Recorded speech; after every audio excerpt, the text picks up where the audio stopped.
Seja bem-vindo, seja bem-vinda. O podcast A Caça Talentos está no ar. Eu sou a Thaís Targa e eu ajudo você a encontrar o seu novo trabalho. E hoje a gente vai bater um papo, a gente vai falar sobre emoções, sobre gestão da emoção, a gente vai falar sobre resiliência, a gente vai falar sobre transição de carreira. Tudo isso junto e misturado com uma pessoa que tem uma jornada, uma história de vida incrível. E eu tô aqui com a Michele Jacques. A Michele é psicóloga, psicoterapeuta, especialista em trauma, especialista em psicologia positiva, TCC, terapia do esquema, e também ela é mentora de pais. E ela vai nos presentear, vai contar um pouquinho da vida, da trajetória, da transição de carreira, tudo isso recheado de informação e muito conteúdo para você que deseja se desenvolver aí pessoalmente e profissionalmente. Amiga, Shelley, né? Shelley para os íntimos, gratidão por você estar aqui, né? A gente já tem uma longa amizade, nem sempre consegue se ver, né? Só E eu assim, né? só assim, tem que ser com hora marcada. Parabéns pelo seu trabalho, estou Obrigada. acompanhando pelas redes o seu crescimento, o que você tem feito aí, geração de conteúdo, pacientes também, que têm relatado toda a transformação. E eu queria, assim, primeiro que você contasse um pouquinho de você, se quiser dizer como que a gente se conheceu também, já faz quantos anos? Gente, mais de 18, Mais de uns 18 20 anos. por aí. Meu Deus, É, você era é minha tempo. professora de inglês, te conheci numa imersão de inglês, né? E você foi uma grande parte da, digamos que, a gás, que, Uhum. né, assim, a inspiração de eu conseguir trilhar meus sonhos, né? Então, na época que a gente se conheceu, eu dava aulas de inglês, eu nem era formada em letras ainda. Eu acho que faz mais de 20 anos, viu? Sim, Não lembro agora. E é certamente, amiga. certamente, né? E eu acho que a gente estava numa imersão no final de semana, Uhum. mas assim, a gente se vinculou. De alguma forma, né? A gente teve uma identificação ali e a partir dali a gente foi se conhecendo mais, saindo, conversando, né? E me marcava muito, assim, que você tinha uma idade muito próxima da minha. E eu olhava e falava, gente, mas olha, ela mora sozinha? Ela tem um emprego? Ela é formada? Por que que eu não posso também, né? Já vou falar um pouquinho do porquê que eu pensava assim. Mas eu lembro da primeira vez que você falou assim, amiga, você tem que ir fazer uma faculdade. Eu, nossa, será que eu posso? É verdade. E ficou lá a sementinha, né? Essa sementinha, ela já habitava em mim, né? Porque desde muito nova eu sempre tive muita curiosidade, muita exploração, assim, um traço de temperamento, né? E sempre gostava muito de aprender. Mas onde eu cresci, a gente não podia ir para a escola. Eu cresci numa comunidade americana, de origem americana, né? Ela existe há uns 40 anos no mundo. Existe ainda? Então, ela existe de forma clandestina hoje, mas ela Uhum. se desfez oficialmente há uns 30, não, há um, quê? Uns 10 anos? Não sei exatamente a data, sabe? Mas ela se originou lá nos anos 70, nos Estados Unidos, em Califórnia, para ser bem específica, e era no movimento hippie.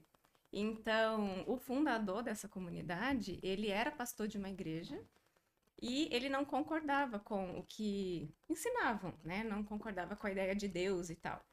Então, ele foi, né, trazendo esses jovens, ele tinha filhos jovens e foram se juntando nessas praias e vendendo um Deus diferente, né? Um Deus amoroso, um Deus que era aberto, que, enfim, né? Ele tinha um carisma ali, uma promessa muito diferente ao marketing dele já, desde, Sim, sim. né? E aí o pessoal foi se agregando e era uma coisa meio desorganizada. Só que com o tempo foram entrando muitas pessoas e aí ele precisou estruturar de uma forma mais formal. Então, essa é a origem, né? Uhum. Para você ter uma ideia, assim, passando lá para frente, essa comunidade que se originou lá nos Estados Unidos nessa época, ela se espalhou em todos os continentes do mundo. Incrível. E, assim, aqui no Brasil, eu acho que em quase todos os estados existia uma comunidade dessa, né? Só que assim, né, a gente precisa ter pensamento crítico Uhum. e entender que que, na verdade, era uma seita, se for olhar bem criteriosamente. Hoje eu entendo como uma seita, né? Então, como eu disse, a gente não podia estudar. Como ela é de origem americana, então todos os fundamentos eram americanos, né? Então, a base de estudos, digamos assim, era o homeschooling. O homeschooling Uhum. nos Estados Unidos é permitido, no Brasil já não é. Sim. Então, as crianças do Brasil que entraram ou nasceram nessa comunidade, que foi o meu caso, não podiam ir para a escola formal. Você não ia para a escola. Nunca fui. Você nasceu na comunidade? Eu nasci. Então, como que eu vim parar nessa comunidade? Os meus pais, né? Minha mãe, olha que coincidência, Uhum. ela estava no último ano de psicologia e ela tinha uma família muito rígida, né? Um pai muito autoritário, uma mãe muito traumatizada, e ela encontrou esse grupo, pessoas na rua, nas praças, cantando, tocando violão, né? Convidando para encontros, e ela se encantou. E um dia ela teve uma briga assim bem séria com o pai dela, falou: Uhum. "Quer saber? Não tenho onde ir, vou para lá". Ah, Já o meu pai entendi. também vem de uma história de trauma, daí você vai entender por que trauma, Uhum. né? Sim. Ele perdeu o pai muito novo, o pai era militar e a mãe tinha muitas questões psiquiátricas, né? Então ele ia para, na época era FEBEM. Quando ela estava mal, ia para FEBEM, voltava, ia. Então uma instabilidade terrível. Então, de novo, encontra-se uma família, uma promessa de uma família e entrou. Então, os meus pais se conheceram dentro da comunidade. Eu fui da primeira geração de crianças nascidas nessa comunidade. Ah, Então, o entendi. que acontece é que a cada etapa a gente tem o quê? Momentos históricos dessa comunidade. Então, eu, por exemplo, que fui uma das primeiras, passei por situações que as minhas irmãs já não passaram. Então, tem uma evolução ali, Uhum. né? Para melhor, Sim, digamos sim, assim. sim. Então, meus pais se conhecem e eu já nasci ali. O que acontece é que a gente era muito isolado, então as comunidades eram sempre muito afastadas, né? Não tinha contato com o mundo externo. E a gente tinha, né, as diversas pessoas que seguiam uma hierarquia lá dentro, tinha uma hierarquia, né? E vivendo, sobrevivendo, né? Os valores, os conceitos eram ensinados nessas escolas da comunidade, mas na verdade não tinham pessoas preparadas para dar o ensino, pessoas treinadas para isso. Era o que eles queriam ali transmitir, né? Então, por exemplo, dos valores dessa comunidade era você ter filhos muito cedo. Quanto mais filhos, mais bênçãos de Deus. Então, olha ali por trás todo o trabalho de manipulação, né? De um sequestro subjetivo Uhum. dessas pessoas, ou que vêm de famílias desestruturadas, né? Com uma fragilidade emocional, e as crianças que estão ali sem nenhum tipo de parâmetro para entender ou comparar com outras coisas do mundo, né? Então, aí todas essas regras muito restritas de não permitir, por exemplo, saídas, namorar com pessoas de fora, e conviver com as suas famílias de origem. Na época não tinha internet, né?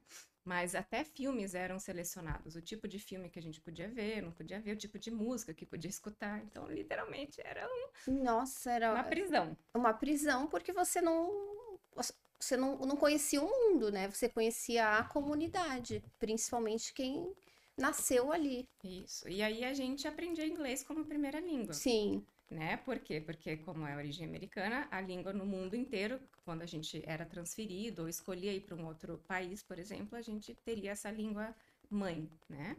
Só que assim, eu tenho sei lá, uma sorte, digamos assim, porque os meus pais brigavam muito. E toda vez que eles brigavam, eles eram excomungados. E aí, Sim, para onde eles iam? Mundo. Para entendi. casa da minha avó, do meu avô Sim. materno. E lá, desde muito pequenininha, eu radarzinho assim, né? Uhum. Eu observava as coisas, falava, gente, olha só, que diferença, né? E eu tinha, assim, digamos que uma estrutura familiar, avó, avó, tio, tia, primos, e os primos tinham as casas deles, tinham o quarto deles, né? Onde, na época que eu cresci, era uma zona. Então, aquilo eu acho que foi um input muito importante, porque houve uma nova referência de algo diferente, né? E aí, assim, passando um pouquinho, porque tem várias coisas, assim, bem interessantes, mas não vai dar tempo de falar tudo. Mas com, eu acho que 11 anos, eu falei, eu quero sair disso aqui, eu quero ir morar com a minha avó. E eu pedi para sair e Uhum. não consegui, porque aí era os líderes, Uhum. porque vai acontecer isso, porque o diabo vai isso, porque aquilo, você vai... Botava um terror na gente, né? Aí lá ia eu. É. E, assim, concomitante a isso, eu sempre era muito criticada, porque eu não conseguia pertencer àquilo. Então, eu era a rebelde, eu era a que, por exemplo, furou o ouvido das meninas e não podia, né? Não Que podia ter não brinco. podia ter brinco, não podia cortar cabelo, e eu ia cortava cabelo, não podia tirar pelo da perna, eu ia lá e tirava. Aham. Então, sempre que eu ia para, né, nesses momentos fora, eu aprendia umas coisas e levava lá para minhas amigas. Contaminava o grupo. Então, tinha já esse espírito Sim. meio rebelde, que na época era muito criticado. E aí, eu vou fazer um fast forward e rewind, Uhum. tá? Uhum. E aí, depois, né, que eu fui para psicologia, eu estudei muito sobre as forças de caráter, que são traços de personalidade positivos que nós temos e que, quando a gente consegue identificar quais são os nossos fatores mais importantes, a gente consegue ter experiências muito prazerosas no trabalho e nas outras áreas da nossa vida, né? Então, eu posso até explicar mais depois, se você quiser, Sim. mas são 5 os principais, os primeiros fatores dessa avaliação. E a minha primeira é garra e a segunda é amor pelo aprendizado. Então, são, né, digamos que dois fatores positivos que lá atrás não era compreendido. Eram os problemas dessa criança, eu no Sim. caso, que os adultos ficavam pegando no pé, criticando, né, rotulando, mas que na verdade foi a minha força, foi o que me Sim. ajudou a sair dali, né? Mas voltando lá na história. Então, eu tive filhos muito jovens, porque, né, aquela coisa do condicionamento. Então, com eu acho que 18, 19, eu tive meu primeiro filho, depois, na sequência, minha filha. Quando eu tive a filha, eu falo, meu Deus do céu, eu vou ficar igual essas mulheres que tem aí, socorro, o que que eu vou, como Uhum. que... Então, vinha em mim as perguntas, eu tinha que meio que sozinha descobrir como evitar isso, né? Então, por Quer exemplo, dizer, você não sabia como evitar filho. não, eu nunca tinha ouvido falar disso na minha vida, né? Aham. Esse tipo de assunto era proibido, né? E, só que eu vi, assim, a mãe do meu ex-marido da época, ela tinha 9 filhos. Eu falei, gente, não quero isso pra mim, Sim. socorro, né? Mas, enfim, daí, passando mais várias etapas aí dessa comunidade, eu já tinha os 2 filhos, as comunidades eram muito grandes, elas foram diminuindo de tamanho. Então, eram 200 pessoas, passou lá, na época que eu saí, tinham em torno de 30 pessoas, né? E aí, duas coisas muito importantes. A primeira coisa é que a gente não podia trabalhar fora, né? Trabalhar era proibido. Como que eles arrecadavam o dinheiro? Com ou pessoas que sustentavam a comunidade, que eram, digamos que, investidores da comunidade, em Sim. troca de alguma palavra de Deus, algum benefício, não sei, e outros membros da hierarquia, digamos, os plebeus, né? Sim. Que iam ou vender materiais produzidos pela comunidade, ou faziam apresentações musicais, ou pediam dinheiro no sinal, por exemplo. Tinham várias modalidades de arrecadar dinheiro, né?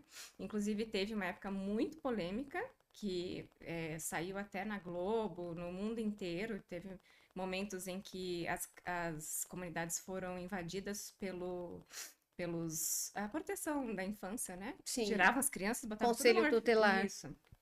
Porque tinha essas polêmicas ali em relação a como conseguiam o dinheiro, né? Uhum. Mas, assim, numa determinada fase, a comunidade estava com dificuldades financeiras. E aí, eles pediram ou imporam que eu começasse a dar aula de inglês, porque eu falava inglês, tinha uma das sustentadoras ali do grupo que tinha uma escola, e aí eu, né? Porque por mais que eu era um pouquinho desafiadora e rebelde, era a crença que eu tinha, era o que eles ensinavam. Então não podia. Como que eles iam Uhum. pedir para eu fazer uma coisa que não era o que Deus queria? Então, e gerou um conflito dentro de mim, né? Mas enfim, eu fui lá, né? Assim, bem alienada.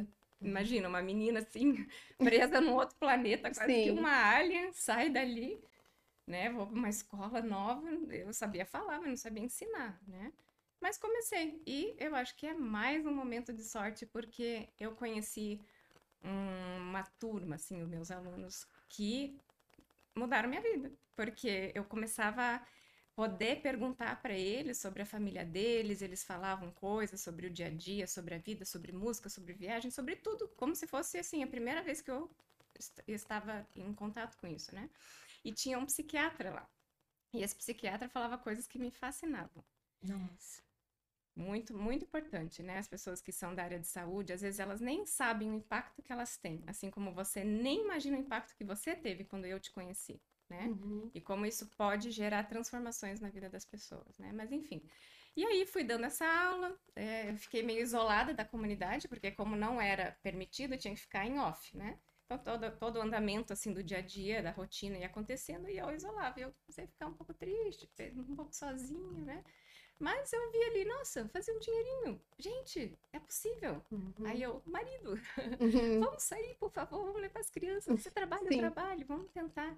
Ele não pôde, na época, entender isso, né? Eu entendo ele, porque ele também cresceu ali do jeito que eu cresci, né? E para ele era tipo, desde pequenininho a gente aprendia que se a gente não fosse dessa comunidade, essa comunidade eram os escolhidos.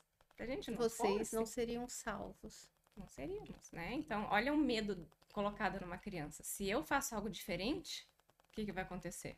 Né? Catástrofe, ou eu vou pro inferno, sei lá o quê, né? Então, isso sempre eram os conteúdos ensinados nas historinhas.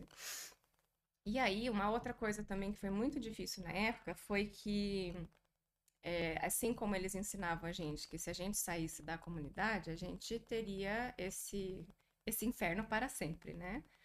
Então, quando eu disse eu vou sair, uma das líderes da época, eu lembro até hoje, ela sentou comigo e falou: Olha, você está escolhendo ir para o inferno. Nossa. Eu falei: Fazer o quê? Eu aceito. Mas pelo menos não leve seus filhos. Porque se você levar, você vai levar os dois também para o inferno. Né? Então, olha, assim, eu fico pensando no impacto das palavras, assim, né? E essa eu acho que foi a decisão mais difícil na minha vida, porque ou eu saía para fazer algo diferente e deixava eles, né? Ou ficava ali para não deixar eles. Né? Então, enfim, depois eu fui trabalhar isso, né, na minha psicoterapia e tal. E eu carreguei por muitos anos uma culpa, como se eu tivesse feito algo muito errado, né? Eu fiz algo de bom para mim, mas errado para eles. Mas hoje eu entendo que, né, eu abri um caminho, Uhum. né? Porque depois disso eles puderam sair, minhas irmãs puderam sair, muitas pessoas ali viram que era possível dar certo fora dali, que a gente não ia pro inferno coisa nenhuma, né? Enfim, pegando um pouquinho o gancho ali da, da Sim, trajetória sim, do inglês, que por enquanto é o nosso ponto, né? sim. Eu fui dar aula nessa escola, que foi onde eu te conheci, né? E era um começo de descobrir tudo do zero. Quando eu saí da comunidade, eu saí com uma mão na frente e uma atrás. Fiquei na casa de uma das minhas alunas na época, até eu receber meu primeiro salário. E aí ver como que eu ia me estruturar. Mas depois dessa fase, aí, de novo, né? Eu acho que não, um pouquinho antes eu te conheci, né? A gente conviveu bastante. E ali eu ganhei mais um encorajamento do tipo, nossa, a Thaís faz o que eu sempre quis fazer. Uhum. Desde pequenininha, eu não contei esse detalhe, eu já conto. Quando a minha mãe falava que ela era da psicologia, que ela estudava psicologia, ela falava assim para mim: eles falam que Deus não existe, é uma coisa horrível. Tipo, como se fosse, né? Sim. E aí aquilo ficava na minha cabeça e falava: nossa, quero conhecer isso daí. Como Uhum. será esse outro ponto de vista, né? E aí, quando eu te conheci, eu acho que ativou essa memória de novo, né? Enfim, eu já estava ali bem avançada nessa parte de letras, dando aula. Na verdade, não, estava dando aulas, né? E aí, quando você falou para mim, você tem que fazer faculdade, aí o que que aconteceu? As pessoas começavam a falar, você tem que fazer letras, porque você já fala inglês, já é tipo meio caminho andado. E não era o que o meu coração queria, mas como eu não tinha essa, como é que a gente vai falar? Sabe quando o pai guia os filhos, orienta e meio que ajuda eles a entenderem as aptidões, o que que não tinha nada disso. Então, quem foi o meu guia foram as pessoas Sim. dizendo, não, faz isso. E aí vem uma outra parte também importante, que é como que eu ia entrar num vestibular sem Sem ter um papel. estudado. Ah, é? Você não tinha nem comprovante, Eu nada. nem sabia na Ah, época, né? O sim. que que eu fiz? Eu fiz um mês de cursinho para tentar aprender um pouquinho, né? O que que eram essas coisas que eu tinha que saber. E é, passando esse mês de cursinho, era época de vestibular, pegando lá as informações com as pessoas, né? Eu fiz vários vestibulares em várias faculdades, tudo um curso diferente, né? Sim. Mas letras eram um deles. E, assim, acredito ou não, eu passei em todos Uhum. eles. E aí eu escolhi PUC, tá bom, vou pra PUC, vou fazer letras na PUC, né? Cheguei lá e eles, ué, cadê teu papel? Histórico História escolar. escolar. Eu, daí eu expliquei, não, eu sou do homeschool, eu estudei em casa, tal, tal. Você tem alguma coisa? Eu posso tentar conseguir. E aí lá fui eu, mais uma batalha para tentar conseguir criar um histórico escolar, porque em tese eles deveriam ter feito esses registros, Sim. né? E eu consegui, na base da ameaça, um histórico escolar. E Uhum. aí eu tive que levar para revalidar. Então eu tive que fazer um monte de provas, né? Numa instituição formal aqui de ensino médio, para ver se eu tinha aptidão mesmo para receber um diploma. Então eu Hum. consegui isso também. Então foi um perrengue, mas deu certo. E aí eu entrei em letras. E na fase de letras, assim, cada semestre que passava, eu ia lá bater na portinha da psicologia. Uhum. Como é que é isso aqui? Ah, eu tenho vontade, né? E eu lembro até hoje, uma das coordenadoras, ela falou assim, olha, se você tá vindo aqui para tentar resolver os seus problemas, aqui não é o seu lugar. E aquilo ficou na minha cabeça, né? Fiquei com aquilo, terminei letras, né? Daí eu já explico por que que isso ficou na minha cabeça. Mas eu cheguei a entrar num concurso em letras, eu acho que a gente se conhecia, já falava Sim, nessa época sim, ainda, né? A sim. gente teve um momento que a gente ficou mais sem se Uhum. falar. E é como se, tipo, tivesse já definido a carreira, né? Ia depois fazer mestrado, ia ficar ali. Mas não. Da mesma forma como foi na comunidade, algo travou. Não é isso. E aí lá fui eu de novo tentar passar em psicologia. Eu lembro que eu passava na frente aquele prédio branco da Federal e olhava aquilo como se fosse algo de outro planeta, assim, sabe? Anos depois eu estava lá Sim, dentro. Mas enfim, consegui. E aí eu tinha que estudar no integral, porque lá integral você fez federal sim, também, né? fiz. Uhum. E nas janelinhas, porque não é o integral 100%, eu dava as aulas de inglês para tentar sobreviver, pagar as contas, né? E dava aula à noite também. Então, foi uma época bem difícil, mas assim, eu encontrei o que eu queria, né? Apesar de não ter nenhuma garantia dali para frente, né? Apesar de todo mundo, desde os professores lá dentro, dizerem para mim que eu era louca, que eu ia ser pobre, que eu não ia fazer dinheiro, porque eu já tinha um concurso. Como é que você larga um concurso e Sim. vem querer fazer psicologia, né? Então, de novo, ali, né, essa determinação que depois eu vou explicar um pouquinho melhor como eu interpretei e aprendi isso de mim, né? E ajudar os outros também a entenderem isso. Mas saindo da psicologia, aí a história de garra, de ir atrás, de superar os traumas, de trabalhar a vergonha, de trabalhar, digamos que as crenças ali que ficam, né? De você ter sido muito diferente, muito isolado do mundo e como que internamente isso pode gerar bastante desafios pra gente, né? Mas a conclusão que eu cheguei é que a gente entra sim na psicologia para nos entender. E a hora que a Essa gente, pode ser um motivador, né? claro, né?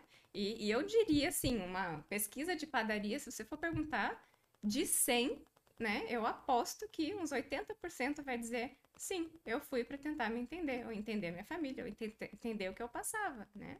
E uma vez que a gente encontra algumas respostas, eu acho que essas pessoas que têm essa sensibilidade, elas ficam tão entusiasmadas de quererem depois compartilhar isso com as outras pessoas, né? Não sei como foi para você, Sim, mas, sim, sim. né? Para mim, mais ou menos isso. Queria me entender também. Achava que psicologia era psicanálise. Eu li a Ah, psicanálise, né? E fiquei maravilhada. Depois mudei de linha umas 3 vezes, mas realmente entrei para me entender, para entender o meu universo. No meu caso, eu era muito tímida, né? Então, tive que me trabalhar. Hum, Quando você me conheceu, era tímida ainda? era, Era, né? era, Bem tímida. era. Inclusive, E você me indicou um livro na época que era O Poder dos O Poder dos Quietos, Quietos era a porque minha eu também Bíblia. sou tímida, Sim, né? Uhum, sim, é isso uhum, aí. E é, hoje, o que que você traz, assim, no seu trabalho? O que que você uhum, ensina às pessoas? Você tem um grupo de pais, você é uma psicóloga que dá bastante resultado, né? Você estava falando até de um estudo que você aplica sobre inteligência e garra. O que que você uhum, pode falar a respeito disso, uhum. né? Então, eu acho que como a minha história, ela é muito diferente e envolve o que a gente chama de trauma complexo, né? O que é o trauma complexo? São adversidades durante a infância e a adolescência, nesse período de desenvolvimento em que causam muito dano fisiológico, psicológico, emocional para o futuro adulto, né? Então, até eu chegar na abordagem que realmente me trouxe respostas e mudanças para mim e para os pacientes foi uma jornada muito longa. Mas dentro disso, eu acho que a nossa história de vida, né?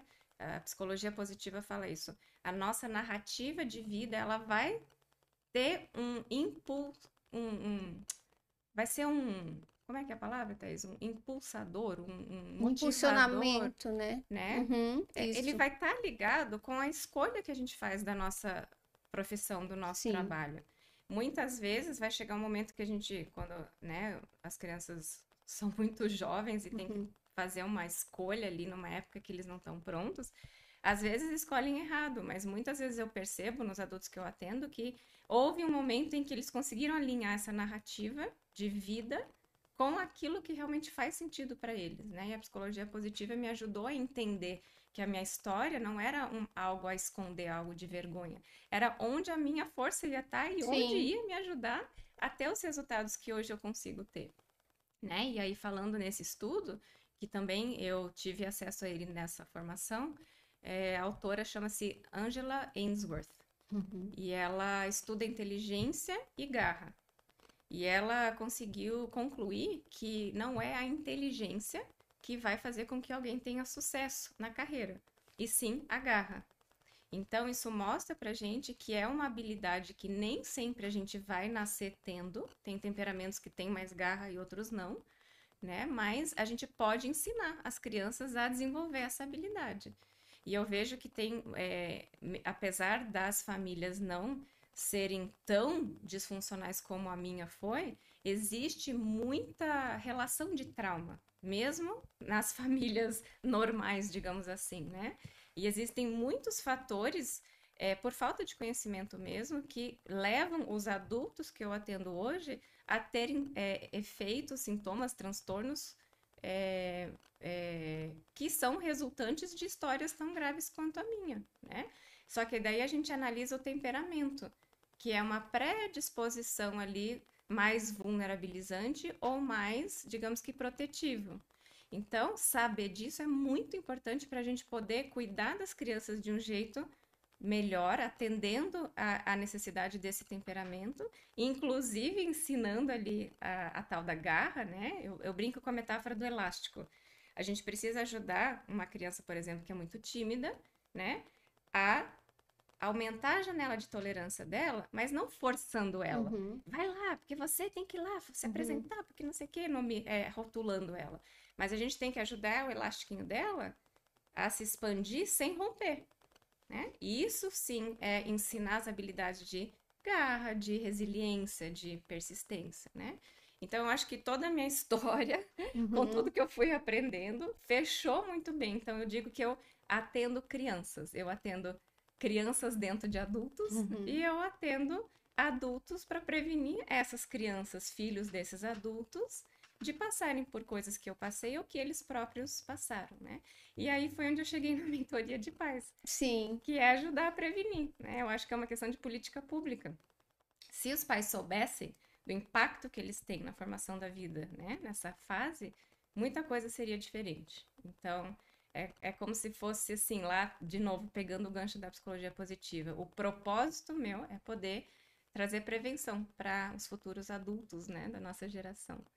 E eu acho que esse fator de determinação e garra é uma coisa que, se a gente consegue embutir desde cedo nas crianças, ainda mais na geração de hoje, que Sim, tudo é muito protegido, muito muito instantâneo, muito, né? fácil, né? Não Sim, tem frustração, os pais, assim, com uma distorção completamente errônea né, como desenvolver e criar as crianças, vai ser uma habilidade que vai precisar muito, né, ser ensinada para que elas consigam chegar em algum lugar, né? Consigam ter sucesso, não só sucesso material, mas sucesso emocional, de estarem felizes com a escolha do trabalho que elas têm, né? De estarem satisfeitas, de sentirem que elas não são um fracasso, tudo isso tem a ver com essa garra sim. interna, digamos assim. Nossa, que lindo, que lindo. Você transformou sua jornada em ouro e hoje, através dela, né, de tudo que você passou, do quanto você foi resiliente, teve garra, você consegue inspirar outras pessoas, outros pais, É. outras Hoje eu crianças, quero né? dar ourinho para todas Sim, essas, né? sim. E como é que tá a sua vida hoje? Tá muito boa, assim. Eu tô a maior parte do tempo na clínica, mas eu tô dividindo um pouquinho para começar a segmentar com Uhum, essas duas frentes, né? sim, Deixar de clinicar nunca vou fazer porque, né, era a última coisa na minha cabeça quando eu me formei em psicologia. Eu ia dar aula, porque eu já dava aula, ia dar aula de sim. psicologia. Fui dar aula, passei numa faculdade para ser professora, mas caiu do céu uma oportunidade, eu fui clinicar e falei, gente, Uhum, eu sempre, parece que eu sempre fiz isso. Caiu tão bem, né? E até hoje, esse primeiro emprego que eu tive clinicando foi numa clínica da Unimed, né? A gente uhum. recém-formado vai para a Sim. clínica da Unimed. E até hoje tem gente que indica e reindica, né? Então, eu acho que tem a ver, de novo, vinculando, né? Essas dificuldades da vida faz com que tenha essa referência dessa dor, de muitas dores dentro de mim, quando vem um adulto eu consigo emprestar o meu corpo para eles, Uhum. né? E aí tem dá para fazer outro podcast sobre o trabalho que a gente tem que fazer de nos proteger também sem perder a empatia, né? Sem perder esse corpo que a gente empresta para captar ali, né, os neurônios espelho ali do outro, Sim. mas sem retraumatizar, né? E aí eu também sou especialista num conhecimento chamado resiliência através do coração. Lá dos Estados Unidos chama-se HeartMath Ah, eu já Instituto. estudei. Amo. Maravilhoso. Nossa, Maravilhoso, né? maravilhoso. Maravilhoso. Maravilhoso. E aí a gente pode fazer um trabalhinho só com isso também, Uhum. né? De fortalecer é, nossa mente, nosso corpo, né? Questões de ansiedade, de estresse, só com... Você tem os aparelhinhos e tal? Então, eu não uso os aparelhinhos, mas a minha filha vai trazer para mim esse ano. Mas eu Sim. ensino o conceito, ajudo a pessoa a perceber, assim, com, né? O Uhum. toque mesmo. Mas o aparelhinho é muito legal, porque daí Sim. você vê, né? A pessoa acredita vendo, né? Que legal, que Muito legal. ótimo. Nossa, muito bom saber de tudo isso, saber o quanto você tá bem, o quanto você evoluiu. Tô adorando seu conteúdo na internet também. Eu sei que pra Falando gente. nisso, Sim. quem foi que me falou para fazer esse conteúdo? Thaís, você tem que fazer vídeos. Ai, meu Deus, nunca que eu vou fazer um vídeo na minha Pois vida. é, né? Nós introvertidos, a gente merece parabéns mais É, forte, né? tudo bem que foi uns anos depois, né, Thaís? Você foi muito Sim, inovadora com isso. Eu lembro quando você começou. Eu falava, gente, a Thaís tem um espírito assim, ela é avançada, porque ninguém fazia isso na época, sim, né? sim. E aí, quando você falou, eu falei, ai, não, não é pra mim. Não é pra mim. É, e tá fazendo muito bem.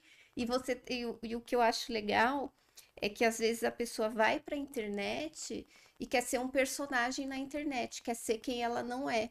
E quando eu vejo os seus vídeos, eu tô vendo você. Ai, É que o mesmo bom. jeitinho de falar, o mesmo jeitinho de olhar. É realmente você tá lá de corpo e alma. E isso que encanta, é isso que determina, inclusive, o sucesso que você vai ter através das redes sociais. Então, Legal. você manteve toda a sua espontaneidade nos vídeos. Uhum. Tá só começando, amiga. Eu sei. Tô lá me batendo, mas tô Sim, tentando.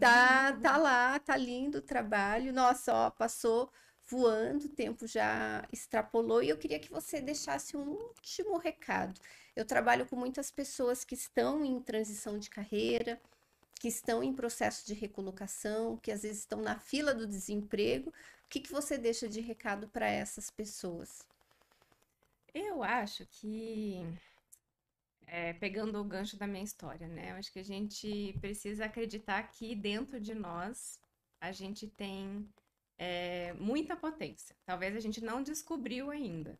Eu brinco que a gente tem caverninhas dentro de nós, às vezes são camadas e camadas de cura até a gente chegar.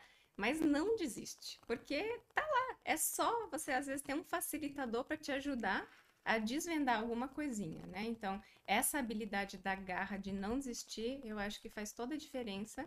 Eu sempre falo para os meus pacientes que não tem nada a ver o tipo de profissão.